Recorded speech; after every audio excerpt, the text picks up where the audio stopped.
Jai Mahamaya ki jai, Vishveshwari Mata ki jai, Bole Baba ki jai. We'll go on with chapter 22 from the Devi Bhagavatam, retold by Ramesh, Menon. Vyasa resumed his story. The two demons, Vaskala and Durmukha, huge as hills, went with their vile legions to confront the Devi. In voices like rolling thunder, they said to her, "Beautiful one, we ask you to tread the high path of wisdom.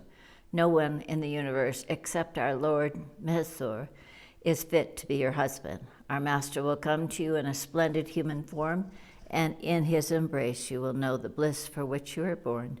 You will be queen of the worlds as you are destined to be, and every other woman in creation will envy you. Only say that you will submit to our emperor and worship him." But the Devi laughed in their monstrous faces again and said, "Do you think I am moved by greed and passion, that I will stoop to worship an asura? Marriage, witless fools, is between equals. How can a goddess then marry the lowest of all animals, the beast Mahisa? Go tell your master, whose body is as gross as an elephant's, who wears 2 horns on his head, that I say he should fly down to Patala, or prepare to die. I have not come to marry your king, but to kill him." At which the Danavas grew crimson-eyed with wrath. They seized up their bows, and their breath fiery, were ready to fight. But the serene Devi stood unmoved before them, a drunken smile curving her lips. She still swilled freely from her flagon of wine that could never be drained, and the demons had never seen such contempt in an enemy's eyes before. The 2 demons roared like 10 thunderclouds and loosed a tempest of arrows at the Devi. Their shafts were as potent sorcery and blazed with dark fires fierce enough to consume armies. But she began to make the sweetest, strangest sounds of delight at their attacks, and answered their fire with 5 arrows of her own, for each one of theirs. Arrogant Vaskala decided to challenge her more closely, and growing twice as large as he had been before, he flew his open vimana near. The wise Durmukha remained behind, a spectator now. Such a battle erupted between the demon and the Devi. The very sky seemed to be a livid stream of arrows, which extinguished themselves against one another. Both Vaskala's archery and the Devi's were transcendent. Time and again, the goddess' laughter would ring across the firmament, and the demon soldiers would cower in fear. Vaskala's vimana was swift as thought through the air, but the golden lion was quicker, easily frustrating the demon's blinding maneuvers. Growing impatient, Vaskala leapt out of his vimana onto solid ground and charged the Devi with his mace in his hand. But she was quicker than thinking and smashed him disdainfully with her own gada, and with a stroke like lightning from one of 18 hands, Vaskala fell with a sigh, spitting blood. But he was a great asura of the ancient race, and sprang up almost at once, seizing upon another iron club. He rushed howling at the Devi once more. But with a beautiful smile, she impaled him on her trident with another hand, and Vaskala died, with her face filling his final moment, and his heart bursting with the realization of who she truly was. When Durmukha saw Vaskala slain, his anxiety turned to fury. He raised his conch and blew an earth-shaking blast on it. At once his legion swarmed around him, thousands and thousands of hideous and magnificent demons. Some of them had 3 and 5 heads, some had no heads, some had 10 and even 20 eyes. There were asuras in the bizarre army who were neither men nor women, and others who were both. They came into battle carrying the most macabre weapons, to be found anywhere in creation. The Asura legion teamed around its general, Durmaka, the ugliest, and it rode in sleek vimanas or was mounted on the backs of most bizarre beasts, flying rats and boar, serpent, and unknown rodents, black elephants, bison, panthers, wolves, hyenas and jackals, crows and dog, vultures, crimson-faced lizards, and other strange creatures, some of which were Asuras themselves that had changed their shapes to be mounts for their comrades. As its terrible general command, that legion of knights swept from every direction at the lustrous Devi, who sat serenely upon her glowing beast. Like the thunderclouds scudding from everywhere to eclipse the sun in the sky, the Asuras flew at Mahamaya from four sides. Then her lion threw back his black-maned head and gave a roar that silenced the screeching and roaring and howling of the demons and beasts that rushed at them in a tide. As if her lion's roar was a signal to her, the goddess on its back erupted into movement. Her 18 hands were 18 livid blurs around her, and it seemed that 18 armies of light fell upon the dark host that attacked her. In an incredible moment, an array of awesome weapons flashed at the charging demons in less time than it takes to tell, as if in another mandala of event. The Asura legion was desiccated by luminous weapons of every sort. They died with arrows, shining mace, splendid spear, and whirling chakras, aquas pasa, blazing naracha, screaming shaktis, explosive musalas, and other weapons too profound to describe. One moment she stood facing the dreadful army rushing at her from every side. The next, she had loosed a flash flood of scarlet gore across the fields. In no time, the fleet of scavengers that had served the Asuras as mounts, the wolves and jackals and vultures, turned in glee on their slain riders and fed avidly on their corpse, standing knee-deep in the river of blood. The great lizards quenched their thirst at that river. Perhaps in shock more than anything else, Durmukha roared at the Devi, "I say to you, foolish woman, take great Mahisa for your husband, or I will send you to your death." The Devi laughed horribly. "Your own death is so near, you foolish demon, that she drives you mad, and you rave at me. I mean to kill you first, and then the she-buffalo's son." Durmukha immediately covered her in a mantle of flaming astras. The Devi tore that veil of darkness to shreds. Then she shattered the Asura's chariot that flew on land and air with equal facility. Durmukha hefted a glittering mace of immense power and ran at her. He struck her lion a blow like an earthquake, but that beast only roared even louder and was not hurt.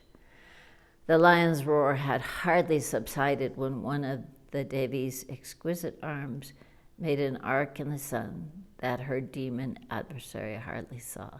It was a left hand that bore a battle axe, and it cut Durmukha's hoary head from his neck so cleanly that it took him a long moment to realize that she had killed him. Why, it was only after his head lay on the ground that the demon gave his last astonished roar. Then his body, big as a hill, swayed and toppled before the triumphant goddess, and a smile lit her beautiful face. The Asura's dark blood flowed in a rivulet around her chariot wheels. Heavens and earth resounded with supernal music of the Gandharvas. The Devas poured down fragrant, barely tangible petal rain on her out of their subtle realms, and Apsaras danced above her in the clouds, and 1,000 rishis, siddhas, kinnaras cried her name in joy and held her with Jaya, Jaya. What was left of the demon army fled back to their sovereign, who sat in Indra's throne. When Mesor heard that Vaskala and Durmukha were slain, his bellow reverberated through the three worlds, froth on his black lips, his tail twitching in frenzy behind him, his eyes crimson rolling dementedly. He roared, "How can this be? They were awesome warriors, yet a mere woman has killed them. 100,000 of my fiercest Asuras have perished. Now, what shall I do?" They went with a Chikasura and Tamar cried together, "Never fear, Lord, we will bring her delectable head to you." They went with a horrible army to kill the lovely Devi. When they had surrounded her like a sea of all malignant beasts in creation, she raised her conch shell to her lips and blew an echoing blast on it, and at the same time pulled on her bowstring with another petal-soft hand, and it seemed the sky would crack in two at those sounds. Her face shone as brightly that the demon warriors ran in all directions. But Chikasura roared at them, "Cowards, what fear overcomes you? Stand and fight, craven demons, and watch me cut this woman's head from her fine throat." And when he threatened them with weapons, they swarmed around the Asura general again, though they kept their eyes turned away from the terribly splendid Devi. Then Chikasura came near, and when he saw how beautiful she was, he was moved to say, "O Lotus Eyes, why do you roar so dreadfully? I'll look at you. How delicate your limbs are. How entirely desirable, Devi. How I hate the thought of having to kill you. I have never heard of a woman taking the field of war before. Why, your skin is so soft that even the petals of a malika flower would injure it. What then of the barbs of war? Ah, this Kshatriya Dharma is such a cruel law that decrees I have to face you in battle today, Devi, fragile one. I have heard you slew 100,000 Asuras. Why, a look from your eyes would be enough to vanquish the bravest warrior, yet here you are, riding your lion with other weapons in your hand. Lovely one, what great goodness have you discovered in war that you have come armed before us? Do the roars and screams of warriors attract you, or is it the sight of weapons flashing in the sun and the scarlet springs that draw when they find their mark? Surely the sight of men with their limbs and heads hewn off, and hyenas and jackals and vultures tearing greedily at their flesh, lapping their blood, isn't the sight that excites you, Devi. Only cunning poets are enamored of these spectacles, and always from a safe distance. Only they say that those who die in battle find heaven for themselves. But who knows what is the truth about death or war, beyond their brutality and the anguish they bring? And poets, as we know, are in the employ of kings whom they must flatter. Therefore, O beautiful one, I beg you to forsake this war. Come away with me to my lord Mahissa's palace, or indeed go anywhere where you please, but abandon the idea of fighting. You are a woman. You do not belong on the battlefield. The Divine Mother said, "Demon, you know nothing of Dharma, but that is only to be expected, for who else would serve a buffalo's son? I mean to make a lake of your master's blood, and yours as well, demon, and my fame will live forever for what I do. So prepare either to flee to Patala, where you and your master belong, or prepare to die." Chikasura's face was a mask when he heard her. His eyes glinted in rage. He bent his head and his bow in a circle and loosed a flurry of arrows at her. But amazingly, she cut those shafts in two perfectly along their lengths with her own wizardly volley. Roaring, the demons charged her in the chariots to drag her off her beast. Suddenly she struck him 50 blows with her mace in less than a moment. Her hand swifter than time, and the colossal Asura fell out of his chariot in a faint. Tamra saw Chikasura fall and rushed at the Devi. She crooned at him, "Come, demon, come, your death is waiting for you. But then, you Asuras are all such weaklings that fighting you is like fighting small children. Where is your master, the idiot, now? Plotting how to save his worthless hide? Demon, I have no desire to kill you. It is your master I have come to kill. So save yourself, go back to the buffalo sun and send him to me." With a roar, Tamra unleashed a gale of fire at her. He was a quicksilver archer, and he and the Devi fought a keen duel, her laughter rocking the field. Then Chikasura woke from his faint and came howling back into the battle. The two Asuras fought her at once, but she held them off effortlessly, still drinking from her flagon of wine whenever she cared to. But soon she tired of the battle. She was after Mahisa. It was him she had come for. In a moment, her archery was a supernatural thing. Chikasura and Tamra had the fine armor they wore shredded on their backs. Those demons sprouted crimson kimsuka flowers of spring all over their huge bodies, but the wounds only served to rouse them to greater valor, and the battle grew much more heated than before. Roaring so the earth trembled under him, Tamra rushed at the Devi's lion and smote the beast on its head with his gada, a blow like the thunder. Briefly, the lion staggered where he stood. Tamra's triumphant